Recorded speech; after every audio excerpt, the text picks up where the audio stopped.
As of recently, I've been trying to read a lot more and just overall check out different series that may seem interesting or even revisit stories that I stopped following. Both the story that I stopped following and has been endlessly recommended to me was Hell's Paradise Jigoku Raku. Now, for good reason, I left this series somewhat untouched. I only read a handful of chapters when it originally released, and it definitely piqued my interest, but I took that gamble of waiting for the series to stockpile up on chapters, so I could come back, sit down, and read through it fully with a lot of content behind it. Now, I'm not always that lucky, but the wait for Hell's Paradise to pump out nearly 100 chapters was 100% worthwhile. Now, little did I know the handful of chapters I did read when it first came out was only a fraction of what the story would spiral into. The absolute insanity and absurdity that quickly makes itself apparent without holding back. Both simultaneously fills and fuels your appetite to want more, all while being greatly satisfied with what is happening. However, this comes at a couple of costs, which I'll go into more detail later on. They aren't drastic or game-changing, but something you may come across and notice through your read that'll make you scratch your head a little bit.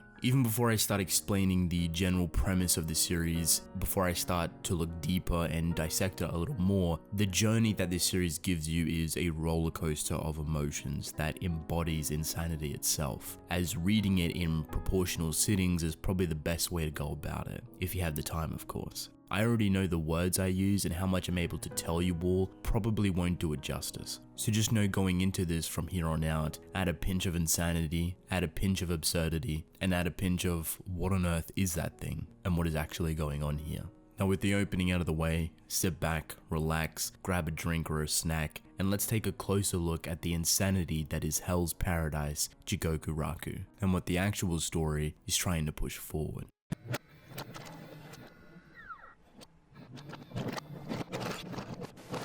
Hell's Paradise follows the story of a ninja, or shinobi, whatever you want to call it, known as Gabimaru the Hollow. The timeline is based around the Edo period of Japan, around the 1800s to narrow it down, and Gabimaru has found himself being betrayed by his own shinobi brethren. Now, because of this betrayal, Gabimaru is handed off as a convict to be tortured and executed for his crimes of treason and trying to originally leave his shinobi life behind. This is where we start to get a little peek of what the shinobi are all about, and more specifically Gabimaru, the abilities he has and the somewhat rumored immortality that comes from the torturous upbringing and training. The endless amount of torture and execution methods used on Gabimaru have no effect on him whatsoever, claiming he wants to die, but no one has the skills to actually kill him. In enters Sagiri, a skilled executioner from a reputable and powerful Yamada clan that holds some of the best sword testers and skilled executioners within the story. A clan that works by the orders of the shogun, that go around honing their sword skills by beheading convicts alike. Sagiri, being quite cold and calculated at the beginning, starts to dive deeper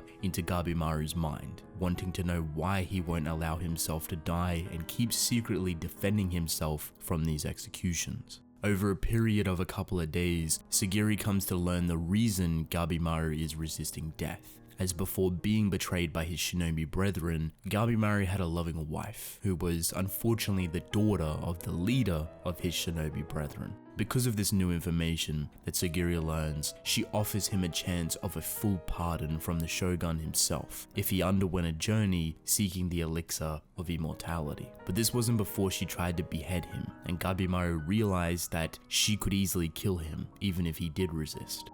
Gabimaru ends up accepting the deal and ends up traveling to a mysterious island alongside a number of other extremely dangerous convicts that have been offered the same deal. The one who finds the elixir of immortality and brings it back to the shogun will have their crimes wiped and become a free person. Each convict has a reputable sword tester from the Yamada clan at their side to somewhat keep them in check. However, rules become non-existent on such an unforgiving island. What follows is an extremely quick spiral into insanity, with unworldly beings, monsters, and creatures emerging to consume anyone who enters the island. However, these hideous creatures, being an unnatural creational swirl of cultures, religions, and deities, are only the small fry to what is truly lurking on the island.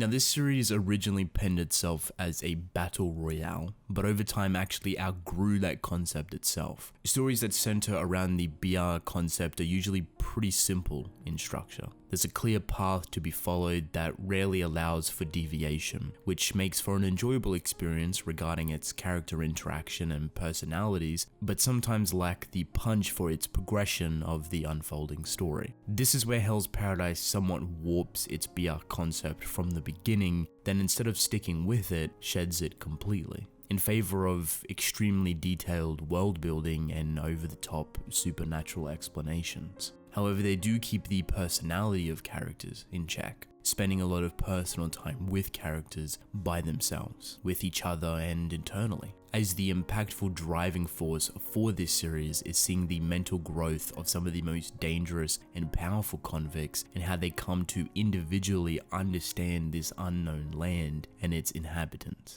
When I say there is a lot of things these characters must try to wrap their heads around, the words "a lot of things" does not do it justice. Even now, almost 100 chapters into the story, characters are still trying to comprehend the extent of so many supernatural things that, applied to themselves, allow them to survive and even thrive on this island. There is an endless amount of information given, which at times may seem completely overwhelming as the author tries to force out as much as possible through the heat of battle. Luckily, these fights are constantly high-strung and create a ripple effect within almost everything from its impact. Progressing through the story opens the tragic but beautiful evolution of Gabimaru, as he was once someone that casted away their own humanity at a young age, but over time slowly starts to regain it through his experiences with people similar to him and the insanity of this island.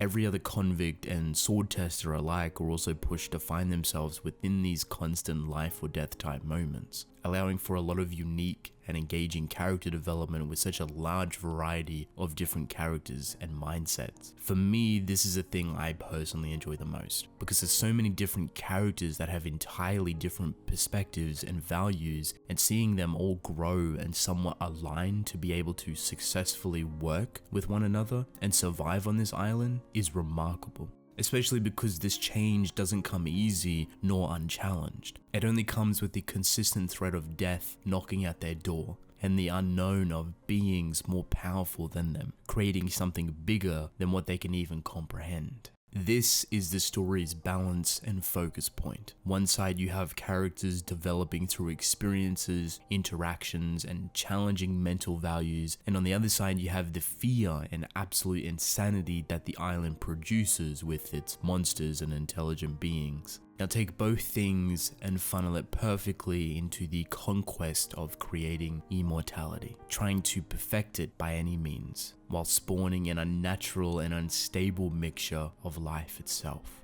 To even approach this understanding, one must throw away their humanity. So the biggest hurdle on the path to perfect immortality is the insanely powerful convicts themselves, people that have both lost their humanity but also found it while being on this island.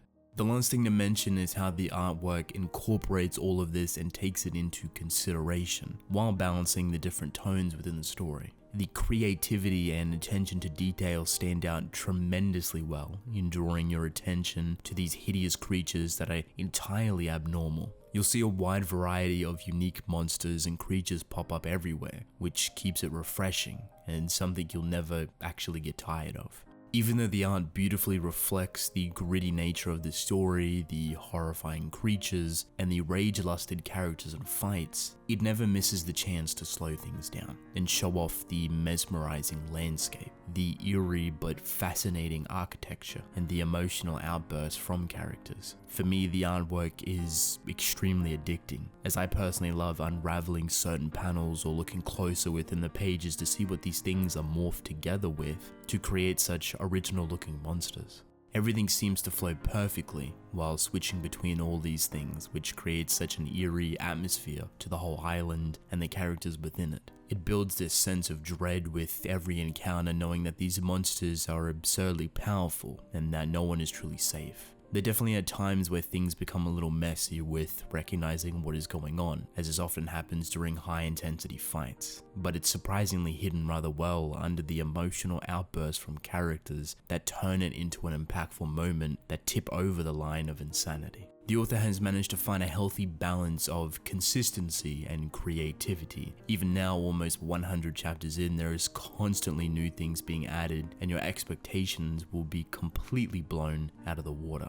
There really is some jaw-dropping designs and scratch-your-head type moments. Things that make you ask yourself, how do people think of this stuff? It's a beautiful thing to witness, and seeing so much creativity with such a consistent and balanced level of attention and atmosphere is something you'll never get bored of looking at.